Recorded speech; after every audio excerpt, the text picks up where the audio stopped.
কেনিয়ায় বেড়াতে গিয়ে বন্য মাশাই যোদ্ধা ড্যানিয়েল লেকিমেন্সোর প্রেমে পড়ে স্বামী ও ৩ সন্তানকে ফেলে পালিয়ে যাওয়া নারী শেরিল থমাস গুডের বড় ছেলে স্টিভি লিডিংটন বলেছেন, মা তার শৈশব নষ্ট করেছিলেন। তিনি তাকে মা বলতে লজ্জাবোধ করেন। শুধু তাই নয়, তিনি তাকে প্রচণ্ড ঘৃণাও করেন। শেরিল সম্প্রতি ডেইলি মেইলকে দেওয়া এক সাক্ষাৎকারে তার প্রেমিক স্বামী ও সন্তানদের নিয়ে চাঞ্চল্যকর কথা বলেন। ৬৫ বছর বয়সী শেরিল দাবি করেছেন, তিনি তার ৪ সন্তানের সাথেই ভালো সম্পর্ক বজায় রেখেছেন, যদিও তিনি তার কর্মকাণ্ডের মাধ্যমে তাদের ক্ষতি করেছেন। কিন্তু গত ১০ বছর ধরে দক্ষিণ কোরিয়ার সিউলে বসবাসকারী তার বড় ছেলে ওয়েব ডিজাইন কোম্পানির মালিক ৪৩ বছর বয়সী স্টিভি লিডিংটন পাল্টা জবাব দিয়ে তার কথা উড়িয়ে দিয়েছেন। স্টিভি বলেছেন, ১৯৯৪ সালের মার্চ মাসে শেরিলের বয়স ছিল ৩৪ বছর।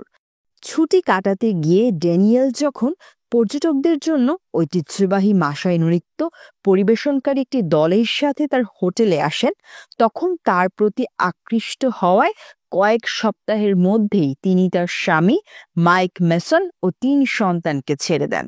তার ১০ বছরের ছোট ৬ ফুট ২ ইঞ্চি উচ্চতার এই সাহসী যোদ্ধার সাথে নতুন জীবন শুরু করেন। পরে এই দম্পতি ব্রিটেনে চলে আসেন এবং ১৯৯৫ সালের ফেব্রুয়ারিতে আইল অব ওয়াইটে বিয়ে করেন।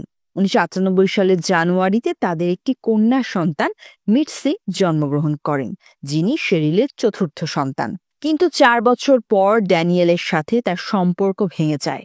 শেরিল অভিযোগ করেন, তার আধ্যাত্মিক যোদ্ধা ভিক্টর মেলড্রুর মতো একজন দুর্ভাগ্যজনক যোদ্ধায় পরিণত হয়েছেন, যদিও ড্যানিয়েল এখন আইল অব ওয়াইটের একটি সুপারমার্কেটে কাজ করেন।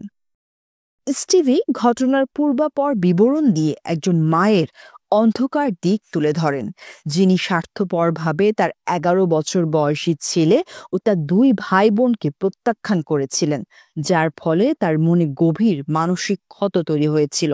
স্টিভি বলেছেন, আমার মা কেবল ১৯৯০-এর দশকে তার পরিবারকে ত্যাগ করেননি, তিনি আমাদের শৈশব নষ্ট করে দিয়েছিলেন। তিনি কখনো পেছনে ফিরে তাকাননি।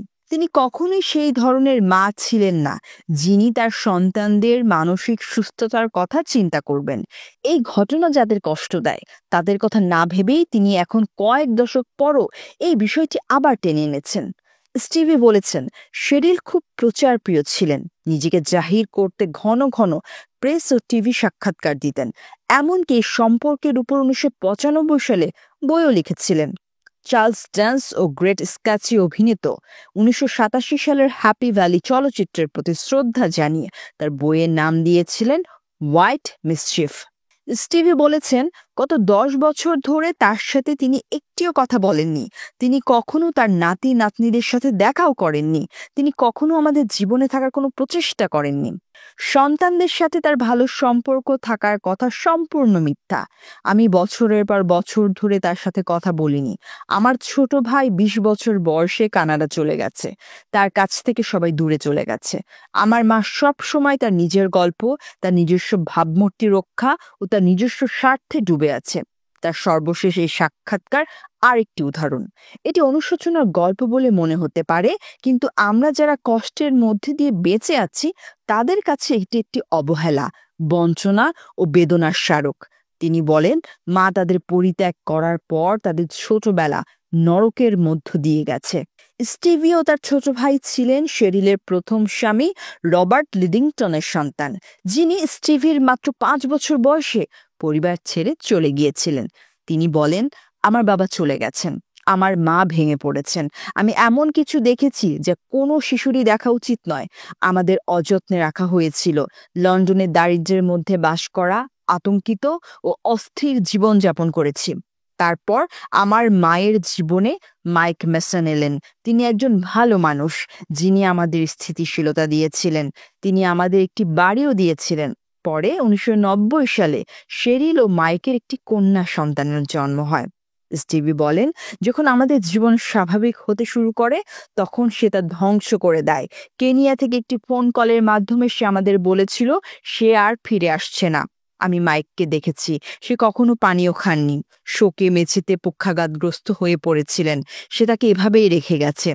শেরিলের বিশ্বাসঘাতকতার পর তাদের পরিবারের উপর গণমাধ্যমের প্রচার ঝড় ও নৃশংস পরিণতি নেমে এসেছিল। স্টিভির জীবনে তার তিক্ত স্মৃতি হয়ে আছে। তিনি বলেন, মিডিয়া আমাদের জীবন দখল করে নিয়েছিল।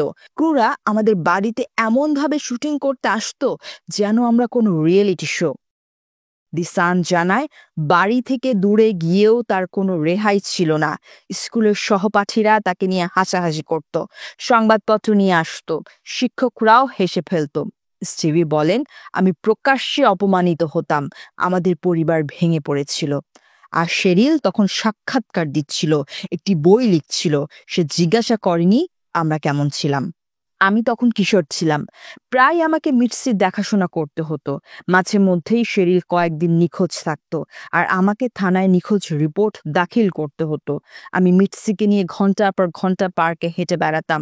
যারা আমার মায়ের নিখোঁজ হওয়ার কথা শুনেছিল তাদের বলতাম আমার মা মারা যায়নি। তিনি বলেন, আমার মা আমাদের সঙ্গে যা করেছে তা কখনো ভুলব না। পরবর্তীকালে তার ও তার মায়ের মধ্যে সম্পর্ক ভালো ছিল না। শেষবার 10 বছর আগে যখন আমি আমার স্ত্রীর সঙ্গে ইংল্যান্ড গিয়েছিলাম, তখন শেরিলের সাথে দেখা হয়েছিল। আমি কখনো তাকে ফোন করতাম না। আমরা বছরের পর বছর কথা না বলে কাটিয়ে দিতাম। আমি প্রায়ই আপত্তিকর চিঠি বা ইমেল পেতাম। সে একজন আত্মকেন্দ্রিক নারী, যে কখনো প্রকৃত দায়িত্ব নেয়নি। সে সারা জীবন অন্যদের দোষারোপ করে কাটিয়েছে। স্টিভি বলেন, একজন বাবা হিসেবে তার সাক্ষাৎকার পড়ে আমার কাছে অবাক লেগেছে। জনসাধারণ হয়তো একটি অদ্ভুত গল্প দেখতে পাবে, কিন্তু আমি একজন স্বার্থপর মহিলাকে দেখতে পাই যে এখনো তার ক্ষতি বুঝতে পারেনি। তিনি বলেন, তার সৎ বোন মিটসি শেরিলের সাথে যোগাযোগ রাখে, তার পাশেই থাকে। ছোট ভাইও মায়ের সাথে একটা অনানুষ্ঠানিক সম্পর্ক রাখে। তিনি আরও বলেন, মিটসির মাধ্যমে শুনেছি আমার মায়ের সাম্প্রতিক সাক্ষাৎকার নিয়ে ছোট ভাইও খুব বিরক্ত। আমার মনোযোগ এখন আমার সন্তানদের সেই ভালোবাসা, স্থিতিশীলতা, উপস্থিতি প্রদানের উপর, যা আমি কখনো পাইনি, বলেন স্টিভি।